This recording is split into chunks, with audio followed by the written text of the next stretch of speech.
Welcome to Navigating the Customer Experience. Want to improve your organization's customer service? Looking for insider tips to knock your customer socks off?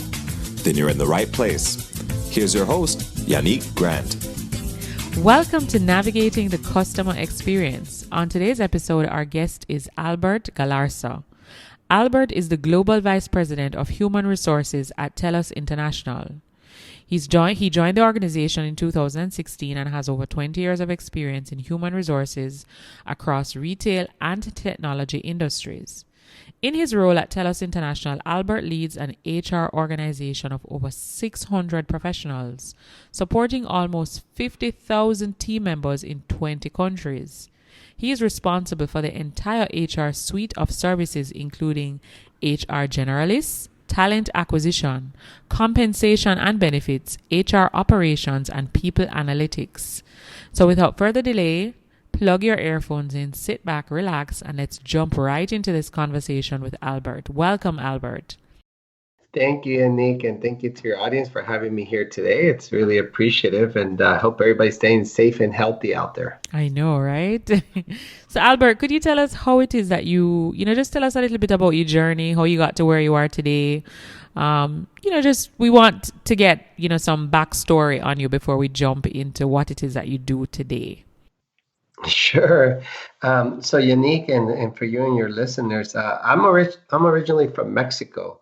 I was actually born and raised in Mexico, and I lived there till my teenage years when we moved to the U.S. And I've had the privilege of living in several states throughout the U.S., both personally and for professional reasons. And I've had the great pleasure of traveling throughout many, many countries, both for personal reasons and mostly for professional reasons. As my bio says, we currently support 50,000 team members in 20 countries, and I've been to every one of those countries that we operate in. So it's been a great experience for me to be part of this organization. I still visit Mexico, obviously, pre-pandemic, and I plan to visit post-pandemic when it's safe to travel again. And when I think of my journey, particularly to customer experience, Mexico has always had a huge tourism industry. And so I think that my customer service experience journey began early on. It's common when one visits a Mexican resort or even a Mexican corner mom and pop shop that after you conduct the transaction, the person on the other side of the counter will usually say to you, "It's my pleasure to serve you." And that's always stuck with me since a very early age. I also think that our journey begins early on for all of us, no matter where we come from or what we do nowadays as adults. What I mean by that is all of us had always had an internal customer experience journey, even from the time we were children at a very early age. Think of the relationship we had with our parents early on and the experience that we provided them and the experiences that they provided us. And I think that translates well into the working world. My customer experience relates to achieving win-win scenarios every day in my interactions with both our internal and external customers. As you can see by my bio, it's been a long journey so far, and one that I look forward to continuing on for many, many years to come, both, like I said, personally and professionally. Mm-hmm. Okay, so thank you for sharing that. So you are in charge of quite a bit of people at TELUS International. Could you tell our audience what is TELUS International and what do you guys do? Sure. TELUS International designs, builds, and delivers next-generation digital solutions which enhance your customer experience. And many of our customers are customers that you actually deal with your daily life, whether you're using some of the world's largest search engines, or using some of the world's largest phone manufacturer, or you're using even the ability to log on to some of your social media apps. That's what we do. We help a lot of those brands design and build their next generation digital solution. We also help them support their full life cycle of clients' digital transformation journey, and we enable them to move quickly through these next generations of technologies that come up just about every day. And the outcome for us, the desired outcome for us, is to make sure that we are a solid extension of those brands that we support. We have solutions and capabilities that expand the digital strategy. We're also quite innovative, and we do a lot of consulting with them as well when it comes to transforming their own journey. Think of companies that are trying to design autonomous vehicles. We will work with those companies to help them make sure that they have a product that will be intuitive and that they will have a product that can be supported both remotely, inshore and onshore. Okay. Could you give us an example of maybe a company that you've worked with? I see here on the website that you work in industries such as communications and media, healthcare, tech and games, e-commerce and fintech, and travel and hospitality. So maybe pick one of those industries and just give us an example of how it is that you are transforming something that you're helping that client to achieve. Yeah, for your Canadian audience, the name TELUS will be very familiar. And so that's actually one of our own internal customers. We actually help TELUS with all of its coding, programming, and networking, as well as support. And we have several employees around the world, including in Canada, who will help those the TELUS Corporation, as well as TELUS customers in Canada, make sure that they have the daily communication through their network, make sure they have the daily entertainment through their network, and more importantly, make sure that they, their customers have the ability to stay connected, doing the things that they love most to those that they love most. All right. So you focus a lot, as your buyer said, you're responsible for the entire HR suite of services, including talent acquisition and people analytics. Customer service is all about people. Could you share with us maybe a lot of persons? Well, I know, for example, in Jamaica, one of the big things that my customers complain about is getting the right persons and keeping them in your organization. So maybe could you share with us maybe one or two things that you think persons that would be in that role, whether it be, because you'd have a lot of persons who listen to this podcast who they may be the business owner, but they also wear the hat of recruiter or HR person for their company because they're not big enough to have an actual HR department. So what are some things that you think they would need to be considering to ensure that they're getting the right people and retaining them? Well, I think if you're lucky enough to run an operation where you can make all the decisions yourself, I think that's actually quite good because bigger is not always better and bigger is not always faster. It does usually mean that you have quite a bit of resources available to you, but sometimes the decision tree is a little bit bigger. But if you are in charge of selecting your own talent and being the decision maker, I think selection has to be well done before you think of retention and engagement. Right. What I mean by that is, make sure that you're clear with your candidates what they can expect by working with you, and make sure that they're clear with you what you can expect by working with them. Because like any other relationship, the more transparent and the more honest that we are at the beginning of that relationship, the bigger likelihood for success that we will have in nurturing that relationship. And so if once you get them in the door, I think it's very important then that at that point that you both listen to each other, that you both help solve solutions for each other. One of the benefits I think of a smaller organization is that they tend to be more flexible and more nimble. And so again, if you have that ability, be much more open to flexibility of somebody's schedule, and spend a lot more time with them face to face. Because again, the bigger you get, the less time, unfortunately, that you will have as a leader and as a direct report of yours to spend time with each other, because naturally the work becomes larger in scope. And I think if you select the right person, if they select you as the right employer, if you're transparent at the beginning of that selection process, and then you can, once you start working together, if you're open and honest with each other and listen to each other's needs, you can solve together. And I think that will help you, select and retain that available talent, so that, whether you're running an organization of 5 people or 500 people or 50,000 people, I think both can be achieved as far as the right selection and the right retention. Amazing. All right. So really focus on the selection and recruitment process before we can even get into ensuring that we have good retention. All right. Exactly. Um, it's been a very unusual period, of course, because the world is going through a pandemic. Could you share with us, Albert, just based on your experience, because you've indicated that you operate in quite a few countries across the world. How have you seen organizations really adapt or adjust accordingly based on what's happening in terms of, just keeping people motivated, especially seeing that you're managing people across different countries? Every country is dealing with the pandemic differently. I mean, how has that been for your organization? Well, we are literally 2 weeks away from when the pandemic was first declared. I think depending on the country you live in, most people declare the pandemic the week of March 12th, and then most everyone declared it, I think, the week of March 19th. For the United States where I live, it was March 19th when we pretty much went on lockdown.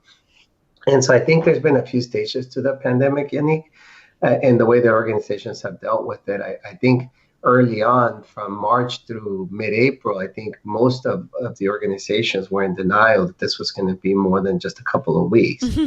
And so I think the way that we adjusted for that was, okay, let's just take a wait and see attitude and see what happens. And then as we realized that more and more countries went into lockdown and the pandemic started to spread, we quickly had to figure out a way to really embrace the remote work environment, not just for employees, but for customers. And so the way that you think about shopping for milk changed, because maybe you were more apt to maybe have it delivered to your home versus having to go get it, or the times that you went to go get milk was different than pre-pandemic, right? Right. And so I think organizations realized in the second stage of the pandemic that we had to quickly embrace the remote workplace. And for us at TELUS International, which is a company that's strongly built on what we call the culture value chain, which is a proven formula where strong corporate culture and employee engagement equate to the ability to innovate. And we also achieve higher customer satisfaction, and we ultimately deliver stronger financial performance because of this culture value chain. We realized that we had a great culture value chain in the work locations, but we had never done 50,000 employees be working remotely literally overnight. And so we made sure that we immediately took all the great knowledge that we had and all the great experiences that we had on-site culture value chain and immediately started become virtual with it. And I think our team members appreciated that. I think, our team members enjoyed the idea that even though I'm not with my team, even though I'm not with my leader and I'm working remote for I don't know how long, I appreciate that the company is still doing virtual yoga classes. I appreciate that the company is still doing remote financial wellness. I appreciate that the company is still doing mental health exercises. I appreciate that we're still having virtual recognitions and rewards. So, we had to take what we were very good at on site and immediately create a platform that we could leverage again the remote workplace. And I think companies that already had a strong work culture on site naturally could navigate the virtual and deliver that strong culture virtually. But I think organizations who had a tough time with building a strong culture on site naturally also have had a tough time delivering that virtual culture. And we're going up on a year now. So, the good news is it's never too late. And there's plenty of good readings out there that will help an organization, get better at its virtual remote environment. Because I think we now know that some of the biggest companies in the world, whether it's Facebook or Google or Amazon or Microsoft, have said that they don't intend to go back to the site till sometime in July. That's a great thing if you're a parent and you've been able to spend time with your children and your family. But if you're an up and comer and you want to be around the decision makers and you want to showcase your abilities and your talent, it's very difficult to do that in a remote environment. So being home 100% of the times is not the best thing for everybody, but being on site 100% of the times is not the best thing for everybody either. It just depends on the station you are within your career. Balance. Everything needs some form of balance. Absolutely. All right. Albert, could you share with us maybe what's the one online resource, tool, website, or app that you absolutely can't live without in your business? So I still like to look at social media for what's fun and trendy and the latest and greatest. And I'll give you an example. My I spent a few years in the retail industry, and in the retail industry, a lot of big name designers often looked to what was going on in the schoolyards and the nightclubs, in the restaurants for inspiration as what the next season's big fashion thing was going to be. So I think that the audience that you're targeting is always the best measure of what it is that they're looking for. And as an example, we realized early on that our audience, the majority of the team members that we hire are in their 20s. They like the online social media presence, very different than even the millennials who, the millennials liked applying remotely, like engaging remotely, but they still wanted to come see what your work location looked like. Mm-hmm. The Generation Z is really much, much more comfortable with virtual all the time. And so we've really been leveraging a lot of the social media apps to see what's the best way to reach our audience. And then we mimic some of those social media apps for even our internal communications. One of the platforms that we launched early in the pandemic is an internal social media platform called Cosmos. And it's, again, mirror very much to what we know that our team members are comfortable with. It's very gamified. It's very about, giving compliments. It's about posting comments. It's about loading pictures. And, it worked wonderfully for us. And so I still look personally to a lot of what's going on in the world in social media to try to gain inspiration for how do we duplicate some of that. Nice. Very good. All right. Could you share with us maybe one or two books that have had the biggest impact on you? It could be a book that you read a very long time ago, or it could be one that you read recently, but it has had a great impact on you. So I didn't get a chance to tell you this, Yannick, but I have an 8-year-old. His name is Dylan, and he's quite a lot of fun. He's our only son. My wife Heather and I have been married for over 20 years, and so Dylan has been our shining light for the past 8 years. So while I read a lot of great professional books in my life, the last few years I've been reading a lot of children's books, and and one children's book that I read that I wanted to share with you today, and I don't know if you ever read this book, but it's actually Drew Daywalt's The Legend of Rock, Paper, and Scissors. You mean rock, paper, scissors, the game that children play? Rock, paper, scissors, the game that children play. And, there's obviously the message I get from this book is that, rock is going through its surroundings being the champion. Nobody can beat him. And then scissors is going through its surroundings, also being the champion. Nobody can beat them. And then paper is going through its surroundings, being the champion. Nobody can beat them. And even though they're number one, and rock is beating everybody in the garden, and scissors beating everybody in the kitchen, and paper is beating everybody in the home office, it wasn't until they venture out of their comfort zone looking for a worthy challenge that they found fulfillment. Mm-hmm. And that's kind of how I see the world of business today. It wasn't until we were pushed out of our comfort zone to really embrace a remote work environment. Now, some companies were further along than a lot of other companies. But I think, when we were forced to come out of our comfort zone and we were forced to immediately deploy at TELUS International, we deployed 35,000 team members around the world to work from home in a matter of 3 weeks. From the beginning of April to the middle of April, we pretty much had 35,000 people working. And so I think that's how you grow in business. I think that's how you grow in life, is you have to get yourself out of your comfort zone.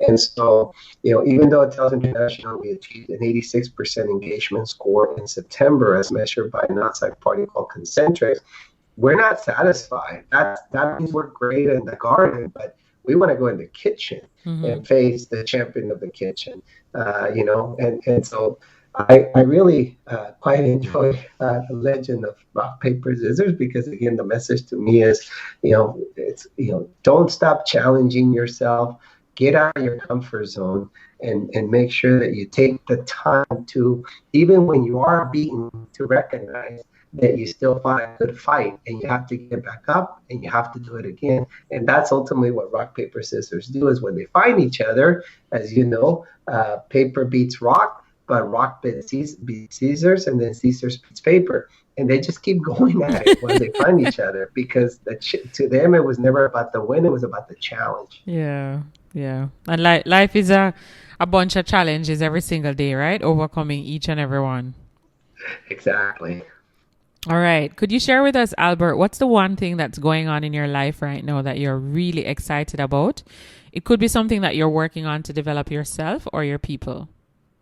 Well, again, I find excitement and inspiration in both my work family and my family. And my 8-year-old right now is in a stage where everything is interesting, everything is important. He wants to do his very best. He has a test tomorrow on the 50 U.S. capitals, and then he also has to identify by geography where each state in the U.S. is by name. And we have been working on that nonstop for the last week and a half. And so I'm excited to see, him achieve his result tomorrow. And like I told him, it's ultimately about the work you put in, and if you put enough work and if you really learned it, you'll be able to do really well. On the work side, we have been automating quite a bit. Even before the pandemic, again, if you're going to be in 50 countries, you can't, in 20 countries with 50,000 employees, you can't be in 20 places at once. Mm-hmm. So we have been really investing in automating our day-to-day activities.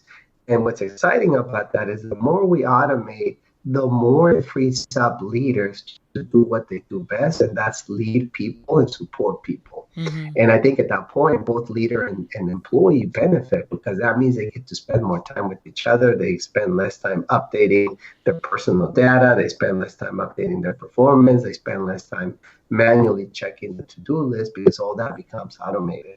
And they can spend more time coaching each other, guiding each other, and ultimately, supporting the clients that we serve around the world. All right. Sounds exciting. Between the Mm-hmm. 8-year-old activities and supporting the team globally. Nice. Could you share with our listeners, Albert? They've listened to this episode and they're excited about what TELUS is doing. And they're quite intrigued with you as well in terms of your role and ability to, just get your team to do so much, even though you're all spread, as you said, across the world. Where can they find you online if they wanted to connect with you further? Yeah, they can absolutely find us on our website at telusinternational.com. They can also find us on our TELUS International Twitter page at TELUS Int. And they can also find us on Facebook and also on Instagram. And they can just go hashtag TELUS International. We are always excited to hear from folks who may be thinking of TELUS International as their next career, or even to send us any sort of feedback that they like or did not like about this podcast. Always glad to read about it because again, it's all about the challenge. Mm-hmm. I know, right? All right. So Albert, before we wrap our interviews up, we always like to ask our guests, do you have a quote or a saying that during times of adversity you tend to revert to this quote? It kind of helps to refocus you or get you back on track if you get derailed. Do you have one of those?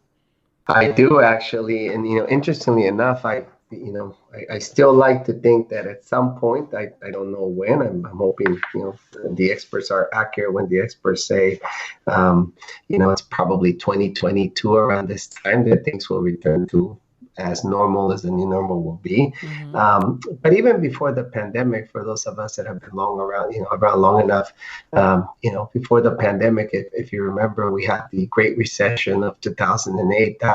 That was nowhere near a health risk, but it was certainly an economic risk, and it put a lot of friends and family out of work, and it made a lot of people lose their homes, and so that was a pretty bad time. But we recovered and we came out of it very strong. And if you remember, before that time, We had the terrorist attacks of 2001, and so that created an economic shockwave.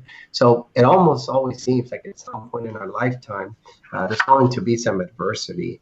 But I also know that almost always we seem to come out of it even stronger as a society than we have before. So I still love Mark Twain's quote about dance like nobody's watching, love like you've never been hurt, sing like nobody's listening, and live like it's heaven on earth. Live like it's heaven on earth. Amen. That's nice. All right. So we will definitely have that quote in the show notes of this episode. I like that one, Albert. Really fun, light, festive, but kind of reminds you of the important things in life, not to take ourselves too seriously. And just like we talked about, life is a journey. And just like I said, three major, world impacting issues in the last, 21 years. But, there is always tomorrow. And I think we have to, whether you think the glass is half full or half empty, I think what matters is that you fill it up. True. Beautiful. All right. So thank you so much, Albert, for taking time out of your very busy schedule to hop on this podcast with us today and share all of these great insights as it relates to enhancing your business, improving your customer experience, having a motivated and dedicated workforce, and most importantly, recognizing that we will have challenges, as you said, but we will get through. Historically, it's proven that we get through. So it's just a matter of time because this too shall pass. It will. And thank you, Yannick, for having me here. Thank you to your audience for, lending me some of their busy time as well. And I hope everyone out there stays safe and healthy and look forward to seeing people travel around the world soon enough. Yeah, for sure. So guys, just want to remind you that you can hop onto Facebook and join our private Facebook group at Navigating the Customer Experience Community. And feel free to follow us on Twitter at Navigating CX. Again, thank you, Albert. Thank you, Yannick. Until next time, I'm your host, Yannick Grant. Thank you for listening to Navigating the Customer Experience. If you'd like to connect with us even more, please feel free to hop onto Facebook and join our private Facebook group, Navigating the Customer Experience Community. And of course, feel free to follow us on Twitter at Navigating CX. We also have a new book available on Amazon, The ABCs of a Fantastic Customer Experience. It's available in ebook and paperback. So if you want to increase revenue in your organization, build a stronger service culture, and create employees or develop employees who are really mastering service delivery in your business, you need to grab a copy of this book. Until next time, I'm your host, Yannick Grant. Thanks for listening. For more awesome resources to take your customer service game to another level, head over to navigatingthecustomerexperience.com. See you next time.